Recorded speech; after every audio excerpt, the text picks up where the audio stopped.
How's it hanging, cinephiles? This is We Talk Films, and today I'm going to be reviewing the new movie, The Phoenician Scheme, directed by Wes Anderson.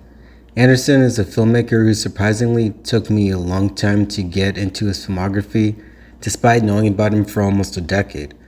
The first Anderson film I watched was Rushmore, which was a great start because his film features characters with deadpan deliveries, which are also very comedic. His favorite film of mine is probably Moonrise Kingdom because he perfectly captures two children who don't feel they belong in this world and decide to stick together to escape where they're from. His new film, The Phoenician Scheme, which has been out for a while, but my theater barely played it, so I missed it. So I previously watched it on Sunday.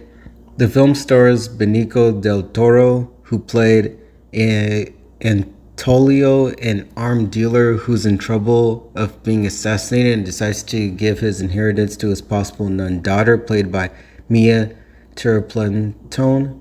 I just found out that she's the daughter of Kate Winslet, which I'm surprised Winslet hasn't starred in any Anderson films. They are accompanied by Bjorn Carlson, played by Michael Cera, who has this sort of Peter Sellers Dr. Strangelove performance, which feels a bit goofy but works in the tone of this black comedy. The film features Wes Anderson's trademark of symmetry in his framing of the movies, including characters who are in the middle, where the background perfectly lines up to the subject. He also uses color backgrounds that match the character's clothing, such as Sierra's coat matching the plain palette. Rule of thirds, where each figure is given the same amount of space. His films feel a bit cartoony in a way, and his design like a childlike imagination in a good way. His typical pan shots are used especially when characters are being hit and you're seeing their point of view when they're getting hit, and you see like it panning left and right.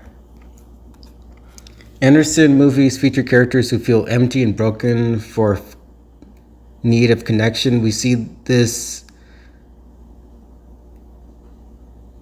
in the sister Lies trying to figure out her family, or while being with nun originally declines alcohol by Bjorn convinces her since she's a nun.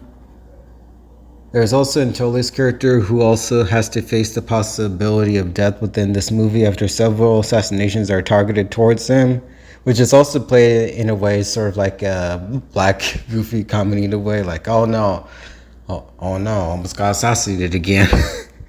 Like how it's kind of funny how many characters don't seem to take this seriously in a way. While I did not necessarily like this film compared to other Wes Anderson movies, I do highly recommend it. I didn't find the third act as enjoyable as the other two compared to other films such as Royal Tenenbaum, which I just recently watched and might be in the top of one of my favorite Anderson films, because that third act definitely resolves the dynamics between the family in that movie. And also, it's not a big deal that I don't think it's one of Wes Anderson's best movies, because I think Anderson's worst movie, in my opinion, is still a good movie. That's my review of The Phoenician Scheme. Let me know in the comments what you thought of the movie. Don't forget to subscribe. Movie reviews, movie-related videos are uploaded every Wednesday. Catch you next time.